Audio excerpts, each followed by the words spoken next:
Hello keto lovers, and welcome back to another edition of Keto Curiosity Gourmet.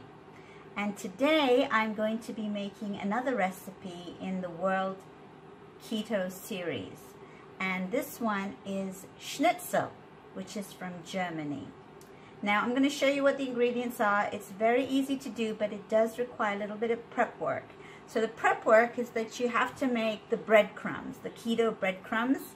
And so you have to go look at that recipe and make the breadcrumbs like the night before or a couple of hours before. You don't need a lot of time to do it. So it requires the keto breadcrumbs, some thinly sliced veal, and I'm going to show you what thinly sliced veal looks like, all right? You need some sort of very thinly sliced meat. It doesn't have to be veal, but veal is proper schnitzel, all right? And in your keto breadcrumbs, so here are the keto breadcrumbs, you will need to add salt and pepper and some sort of seasoning that gives you pleasure, all right? So we're not going to be 100% keto because sometimes we don't have all the herbs and things that you need available locally. So some of the easy ones are the ones that are in the Keto Pantry, Keto Curiosity Pantry. This one I'm going to use today is herbs de Provence, which I use pretty commonly. This is like a fancy tub, but you can buy them in little square containers. I just like that tub. So I buy my herbs de Provence and stick it in there. And you want to grind it up a little bit, so you can do this in a coffee grinder, but you want it to be fine enough to commingle with your little breadcrumbs. So I'm going to add my 2 teaspoons of, 1 teaspoon of herbs de Provence in there, and salt and pepper. And that's your seasoning for your breadcrumbs. And to coat them all, you'll need some egg yolks or an egg wash, which is egg yolks and a little bit of water, all right? So that is the wash. And then you'll need to have about 2 inches of fat because we're going to fry this, all right? So I just happen to have some duck fat in the house from my bacon in the morning, and I added some other fat to it, but you can use whatever fat you want, not canola oil.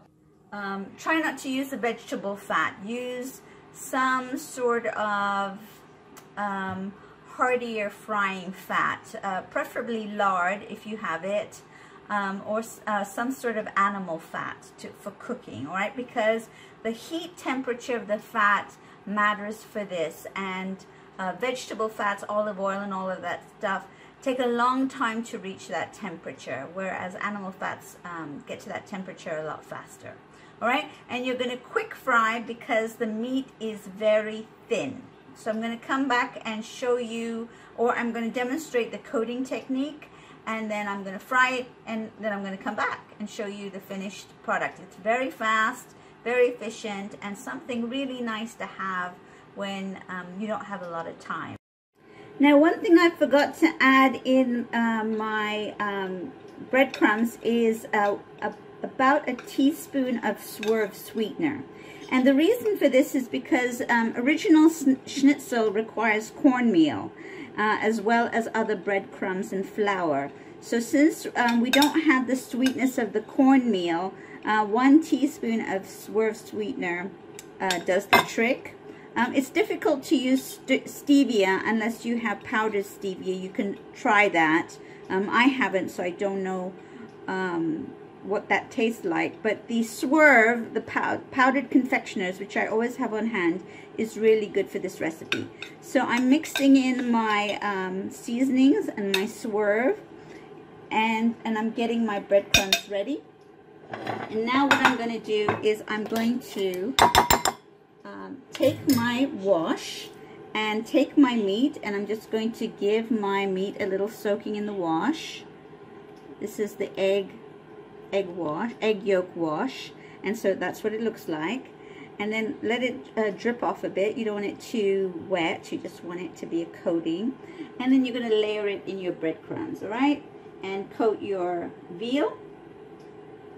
And I'm going to show you what that looks like. Try to get it well coated with the breadcrumbs, and evenly coated as well, because it's going to be a quick fry because the meat is so thin and you don't want the breadcrumbs to burn.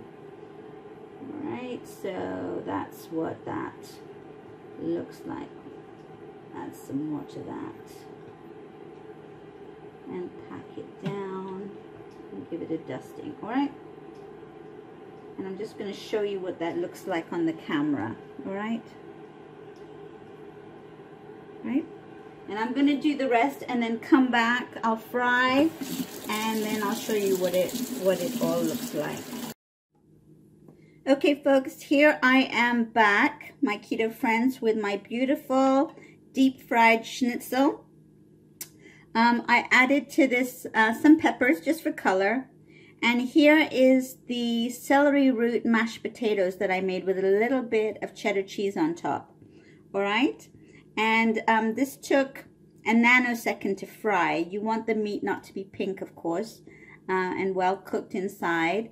And just watch, make sure you have a hot oil, and the crust on this is just lovely and tasty. All right.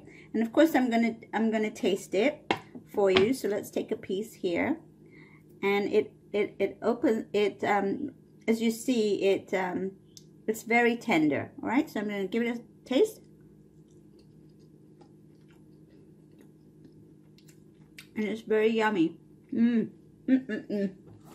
Enjoy serving that to yourself or to your guests. Enjoy German schnitzel. And the breadcrumbs you can use for fish too. So if you want to fry fish and you need some breadcrumbs, just follow the same process. Hello, Valerie London here. I wanted to offer my gratitude for watching till the end of this video. It I hope inspires you to enter your kitchen and use ingredients that you've never used before to make foods that you will love to eat. So one last request I would ask of you is to subscribe if you haven't done so before, and to mark a positive response, a thumbs up for the video. That's always very helpful. Thank you very much again, and I'll see you on the next recipe.